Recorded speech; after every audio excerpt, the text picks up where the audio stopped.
વિના સહકાર નહીં ઉદ્ધાર.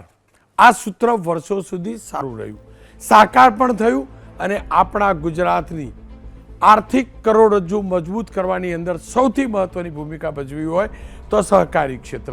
એ બેન્કિંગ ક્ષેત્ર હોય, કૃષિ ક્ષેત્ર હોય, સુગર ક્ષેત્ર હોય, ડેરી ક્ષેત્ર હોય. આ હકીકત છે. પણ એ વાતનો ઇનકાર ન કરી શકાય કે સહકારી ક્ષેત્રમાં સડો સતત વધી રહ્યો છે. સડો ત્યાં સુધી વધ્યો છે કે સહકારી ક્ષેત્રની અંદર એટલી ગડબડીઓ થાય છે. ડિરેક્ટરો, ચેરમેન તો બરાબર, પણ હવે કર્મચારીઓ અને અધિકારીઓ પણ ગડબડી કરવા લાગ્યા છે. ઊંઝા માર્કેટયાર્ડ એશિયાનું સૌથી મોટું એક સમયનું માર્કેટયાર્ડ.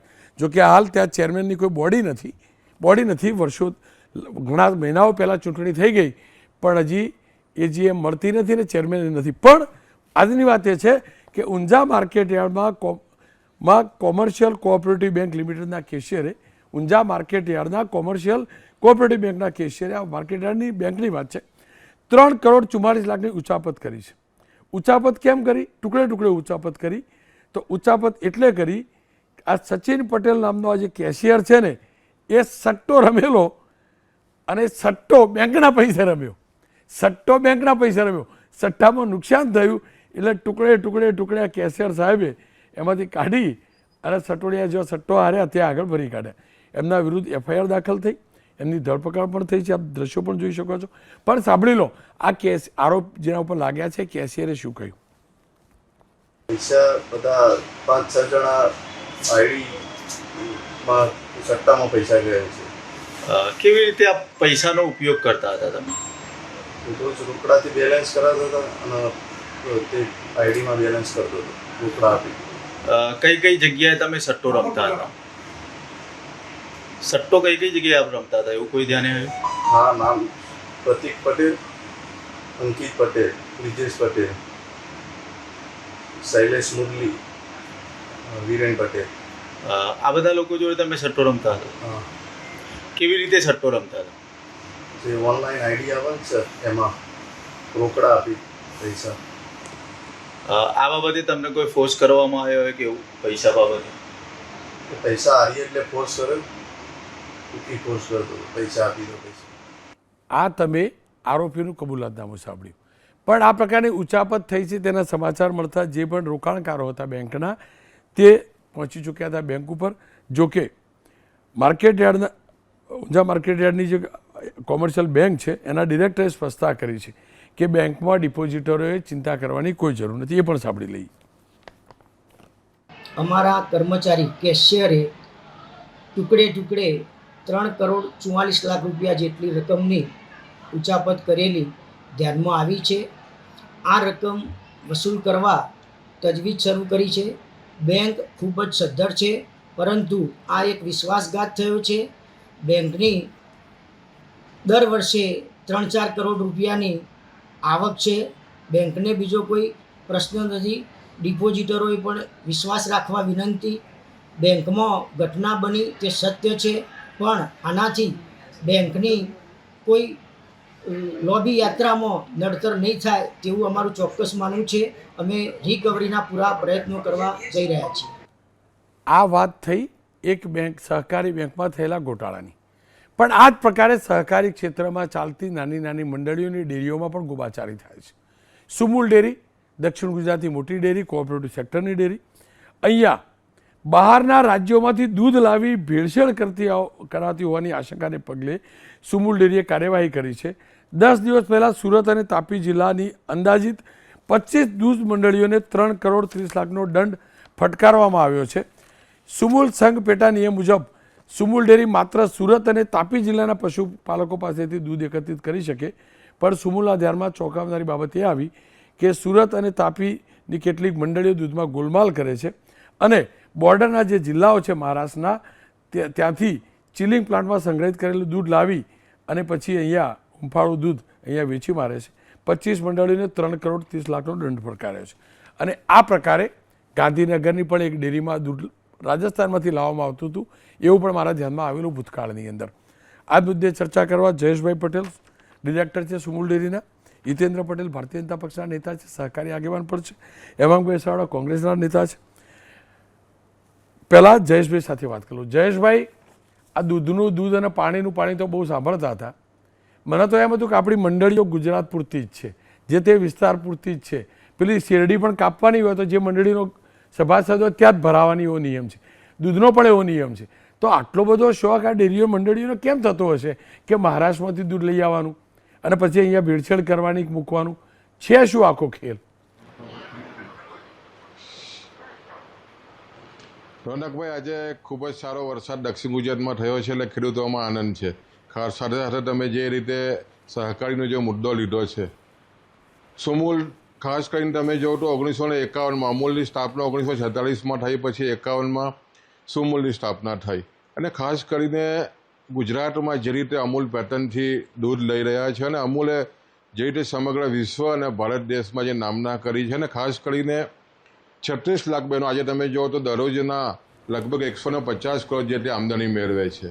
ખૂબ જ સારા ભાવ જ્યારે અમૂલ આપતી હોય એટલે સ્વાભાવિક છે કે જે પ્રશ્ન ઉપસ્થિત થયો છે કે સુરત અને તાપીના બોર્ડર પર અમારા મહારાષ્ટ્રના જે રાજ્ય છે ત્યાં જે પશુપાલકો છે ને એને પૂરતા ભાવો મળતા નથી.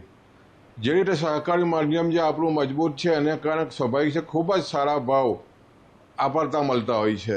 હવે છેલ્લા તમે જોવો તો છેલ્લા 1-2 વર્ષમાં અમૂલ અને સુમૂલના જે દૂધ ઉત્પાદકોને જે ભાવ મળી રહ્યા છે એનાથી લગભગ 8 થી 10 રૂપિયા ઓછા મહારાષ્ટ્રના પશુપાલકો પાસેથી દૂધ ખરીદીને આખો એક વેપારની શરૂઆત હું એમ માનું છું કે આ મંડીઓ મારફત થઈ છે. સુમૂલમાં તમે જોવો તો માનસિંહભાઈ પટેલ જે વર્ષોથી 40 વર્ષથી જેનું સહકારી જીવન છે અને પ્રમાણિકતાથી વહીવટ કરે છે, એમના ધ્યાનમાં આવ્યા પછી જે રીતે અધિકારીઓને આદેશ કરવામાં આવ્યા કે જે મંડળીઓ પર ઠંડુ દૂધ લાવીને જે રીતે વેપાર થઈ રહ્યો છે એ રોકવો જોઈએ, અને એના અનુસંધાનમાં અમારી જે અધિકારીઓ ટીમે જે રીતે દરોડા મંડળીઓ પર પાડ્યા અને એના અનુસંધાનમાં જે ઠંડુ દૂધ જે મંડળીઓના ચિલિંગ સેન્ટરમાં પકડાયું એના અનુસંધાનમાં આ દંડ કરવામાં આવ્યો છે. પણ પાયામાં જે સહકારી માધ્યમ થકી જે વેપાર થઈ રહ્યો છે એ ખૂબ જ ખોટો છે. આમાં વેપાર કરીને ખાસ કરીને મંડળીઓ સાથે જે રીતે મિલાવટ કરીને આજે વેપારની પદ્ધતિ આખા રાજ્યમાં જે ઊભી થઈ રહી છે એ કોઈ પણ સંજોગોમાં અમે ચલાવવા માંગતા નથી ને એના અનુસંધાનમાં મક્કમતાથી અમે આગળ વધી રહ્યા છીએ. અને જે દંડ થયો છે આવનાર દિવસોમાં ખૂબ જ મક્કમતાથી દૂધ ક્વોલિટીવાળું સારું અમૂલમાં આવે અને ખૂબ જ સારી રીતે આનું વ્યવસ્થાપન સહકાર અમૂલ પેટર્નથી થાય એ દિશાના પ્રયત્નો અમે કરી રહ્યા છીએ. જયેશભાઈ, આપની વાત સાચી છે, પણ આ ગોટાળા કોઈ નવા નથી. તમને યાદ હશે 5 વર્ષ પહેલાં જ આ જ અમૂલના બોર્ડની ચૂંટણી હતી એ વખતે આ માનસિંહભાઈ અને તમારા બોર્ડના બીજા ડિરેક્ટર, હું જ વચ્ચે હતો ને 2 લાઈવ કરેલું એકબીજા ઉપર ભ્રષ્ટાચારના આરોપ લગાવતા હતા. પછી પાછી ફાઇલ બંધ થઈ ગયેલી, બંને મળી ગયા, મસ્ત ગોઠવણ થઈ ગયેલી. યાદ છે ને? યાદ છે ને જયેશભાઈ? યાદ છે તમારા ચહેરાનું સ્મિત કે બરાબર? એટલે આ સહકાર છે ને ઈલું પશુપાલકોના ભોગે પશુ 5 વર્ષ થયા આ પશુપાલકોના ભોગે છે ને તમારા ડિરેક્ટરો પૈસા બી બરાબર, તમારા ડિરેક્ટર નહીં પણ એ ફાઇલ પછી ખુલી નહીં કારણ કે બંને મળી ગયા. એટલે માનસિંહભાઈ પેલા ભાઈ ઉપર આરોપ લગ્યા હતા એ ચૂપ થઈ ગયા, આ બાજુ માનસિંહભાઈ ચૂપ થઈ ગયા. બરાબર, હવે બહુ જાજુ પડવું નથી અંદર કારણ કે દૂધનું દૂધ નહીં, ત્યાં પાણીનું પાણી જ છે. હું ફરીથી કહું છું એ 600 કરોડ નહીં 6000 કરોડ આપવાની ક્ષમતા છે જો પારદર્શી વહીવટ હોય તો. અને તમારા બંને એ બંને કહેતા હતા કે બંને એકબીજા ઉપર ભ્રષ્ટાચારના આરોપ લગાવ્યા હતા, પણ બંને દૂધે ધોવાઈ ગયા. અદ્ભુત મશીન છે. તમે જો જ્યાંથી જોડાયેલા છો ત્યાં આગળ મારે જાજુ બોલવું નથી. હિતેન્દ્રભાઈ મારી સાથે જોડાયા છે. હિતેન્દ્રભાઈ, આ લૂણો કેમ લાગ્યો સહકારી? તમે પણ તો આ ડેરીમાં હતા ને ચેરમેન હતા ને? ઉત્તર ગુજરાતની આ ડેરીની અંદર તમે પણ ચેરમેન હતા ગાંધીનગરવાળી ડેરીમાં. બીજા રાજ્યોમાંથી સસ્તું દૂધ લાવવું અને પછી આની અંદર ઘુસાડી દેવું, આ બધો ખેલ છે શું? મારા પશુપાલકો માટે આ બધી મંડળીઓ ચાલે છે કે પછી આ વેપાર કરવા માટે?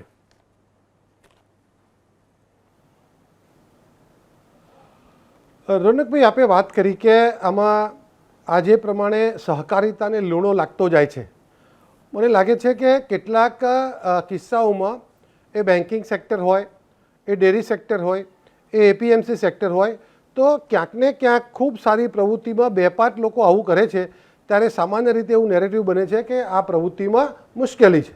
પરંતુ જયેશભાઈએ વાત કરી એ પ્રમાણે ડેરી ઇન્ડસ્ટ્રીઝ જે છે એમાં અમૂલ પેટર્નથી જે વ્યવસ્થાઓ ગોઠવાઈ છે, મને લાગે છે કે સમગ્ર દેશમાં નહીં સમગ્ર વિશ્વમાં સારી કોઓપરેટિવ વ્યવસ્થા ગોઠવાઈ છે અને ગુજરાતના વિકાસમાં એનો ખૂબ મોટો ફાળો છે. સાથે સાથે એની પેટર્ન માર્કેટિંગની પણ એવી છે કે દુનિયાના 35 જેટલા દેશોમાં એ કામ કરે છે અને અમૂલના ગેટ પર જે ભાવે મળે એ જ સમગ્ર ભારતના કાઉન્ટર પર મળે એવી વ્યવસ્થા પણ એને ગોઠવી છે અને એના પરિણામે સારામાં સારા ભાવો એન્ડ યુઝરને સસ્તું મળે છે અને દૂધ ઉત્પાદકોને સારામાં સારા ભાવો એને દૂધના મળે છે. આ વ્યવસ્થાને કારણે પાડોશી રાજ્યો, જયેશભાઈએ વાત કરીએ પ્રમાણે, જેમની વ્યવસ્થાઓ સારી નહીં હોવાથી એ લોકો પણ આપણા રાજ્યમાં દૂધ આપવાનો પ્રયાસ કરે છે. અને આજે ઉનાળાનો સમય છે તો ઉનાળામાં દૂધ ઉત્પાદન સ્વાભાવિક રીતે ઓછું હોય અને દરેક દૂધ સંઘ પાસે દૂધની ખેંચ હોય છે અને ફેડરેશન પણ એની પાસે સ્ટોક રહેલા પાવડરમાંથી એ એસએમપીમાંથી રિકોન્સ્ટિટ્યુટ કરીને દૂધ બનાવતું હોય છે. એવા સંજોગોમાં પાડોશી રાજ્યોમાંથી સસ્તા ભાવે દૂધ મળતું હોય તો મંડળી પોતાનો નફો વધે અને રાજ્યના ફેડરેશનને કે સંઘને પણ દૂધ મળે એવા શુભ આશયથી ભૂતકાળમાં પણ ક્યારેક ક્યારેક દૂધ લાવતા હતા આપણે. પરંતુ અહીંયા જે મોડસ ઓપરેન્ડી ધ્યાનમાં આવી છે, ઉત્તર ગુજરાતના પણ કેટલાક સંઘો આપણા સહિત એ દૂધ લાવે છે ત્યારે અહીંયા સુમુલમાં તો દૂધ મંડળીમાં લાવતા હતા એટલે દૂધ મંડળીના સભાસદોને એ નફાનો ફાયદો થતો હતો. પણ કેટલાક લોકો તો નિયામક મંડળના સભ્યો કે ચેરમેનો અથવા કેટલાક અધિકારીઓ મળી અને પોતાની જાતે દૂધ લાવે, એ પોતાની ઘરની મંડળીઓ ઊભી કરી દે અથવા પોતાના ઘરના નામે સભાસદ બની અને ત્યાં જથ્થાબંધ દૂધ ભરાવે. હલતી ગુણવત્તાનું દૂધ હોય, પોતે નિયામક મંડળમાં ચેરમેન, ડિરેક્ટર કે દૂધ સંઘમાં ડિરેક્ટર કે ચેરમેન હોય તો એ લોકો પછી એ દૂધ 4 ફેટનું હોય તો 8 ફેટ લખાવડાવે અને ખૂબ મોટી મલાઈ પણ તારવે. સાથે સાથે એ મંડળીને દૂધ સંઘ જે વાર્ષિક નફો આપે એ નફામાંથી પણ એ લોકો આ રીતે આ મલાઈ તારવવાનું કામ કરતા હોય છે. પણ આ બધું એકલ દોકલ બનતું હોય છે. એના આધારે અમૂલની જે લોકપ્રિયતા છે અથવા ગુજરાતના આર્થિક રાજકારણમાં અમૂલનો જે ફાળો છે અને લાખો કરોડો મહિલાઓને જે સન્માન આપ્યું છે એને, એના ખાતામાં ડાયરેક્ટ પૈસા જાય. એક સમય હતો, હું ચેરમેન હતો ત્યારે મોટા ભાગે એ જેન્ટ્સ જ પૈસા લેવા આવતા હતા, રોકડા પૈસા આપતા હતા અને ઘરવાળો એની કાળી મજૂરીના પૈસા વ્યસનોમાં વેડફી નાખે. સમયનો અભાવ છે, મહિલાને નહોતા મળતા. સમયનો અભાવ છે એટલે આપને રોકીશ. એ હકીકત છે, શરૂઆત જ મેં ત્યાંથી કરેલી કે આપણું સહકારી માળખું મજબૂત છે, રીઢની હડ્ડી છે અર્થતંત્રની. અમૂલ મિલ્ક માર્કેટિંગ ફેડરેશન સુચારુ રૂપે ચાલે છે, પણ જ્યાં જ્યાં લૂણો લાગ્યો છે ને હિતેન્દ્રભાઈ, 2% તો 2%, અણી શુદ્ધતા હોવી જોઈએ, 1%ને પણ અવકાશ ન હોવો જોઈએ ને, એટલે કહી રહ્યો છું. વસાવડા સાહેબ મારી સાથે જોડાયા છે. વસાવડા સાહેબ, હું જાણતો નથી કે મેઇન સ્ટ્રીમ પોલિટિક્સની સાથે સહકારી પોલિટિક્સ સાથે કેટલું લેવા દેવા છે તમને, પણ કેટલું દર્દ થાય જ્યારે ખેડૂતોની મંડળીમાં આવા ખેલ ચાલે ત્યારે.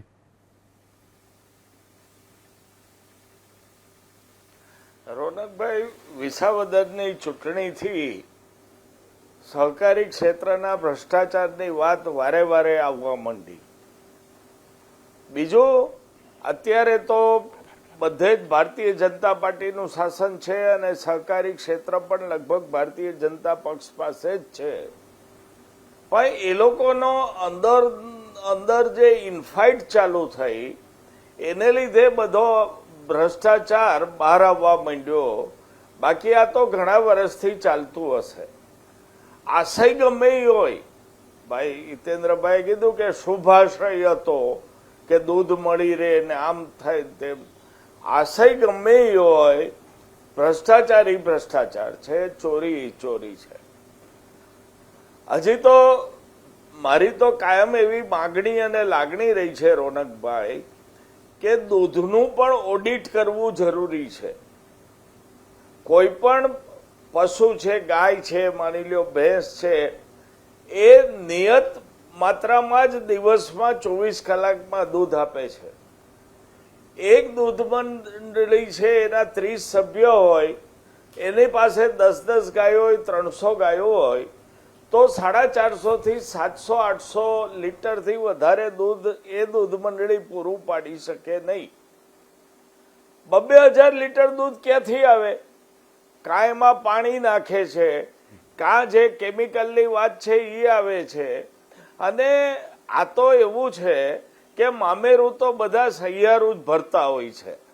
ભલે જે કાંઈ ચર્ચાઓ ડાપણભરી કરે આપના દરબારમાં આવે અને આપની સ્ક્રીન ઉપર આવે ત્યારે, પણ જ્યાં સુધી ઉપર બેઠેલા લોકો અને અધિકારીઓ ભ્રષ્ટાચાર અને ભેળસેળ નથી કરવી એવું નક્કી કરે તો આ ચાલી શકે નહીં. એટલે જે નીચેથી મલાઈ આવતી જાય એ બધાને મળતી જાય એવું આ સહકારી ક્ષેત્રની હાલત થઈ છે. તકલીફ એ છે કે ઓડિટ રિપોર્ટ, ફોરેન્સિક ઓડિટ, આવા કોઈ ઓડિટ થતા નથી. જે ઓડિટ થાય છે એ કાગળ ઉપર થાય છે. આપે જ શરૂઆતમાં બતાવ્યું કે કટકે કટકે 3.5 કરોડ રૂપિયા કેશિયરે કાઢ્યા. સાંજે કેસનો મેળ નહીં કરતી હોય બેંક, 2 દીએ 3 દીએ આખો હિસાબ ક્લિયર કટ ચેક નહીં થતો હોય, કટકે કટકે પૈસા નીકળતા ગયા, એનો મતલબ એમ થયો કે બધે જ અંધેર છે. બિલકુલ. આપે ડૉક્ટર સાહેબ કહ્યું ને કે મામેરું બધું સરખા ભાગે, મામેરું સરખા ભાગે નથી હોતું. ત્યાં તો આપવાનું હોય ને એટલે બેનનો ભાઈ સૌથી વધુ મૂકે, બીજા સગાવાલા ઓછું મૂકે. પણ જ્યારે લૂંટવાનું હોય ને એમાં સરખા ભાગ નહીં પડતા. જેનું જેટલું કદ એટલું વધુ લૂંટી જાય. પણ સહકારી માળખું મજબૂત છે, હકીકત છે. સહકારી માળખાના કારણે આપણે મજબૂત છીએ પણ હકીકત છે. પણ થોડીક પણ ઉધેવ એની અંદર ન લાગે ને એ જોવાની આપણી તમામની જવાબદારી છે.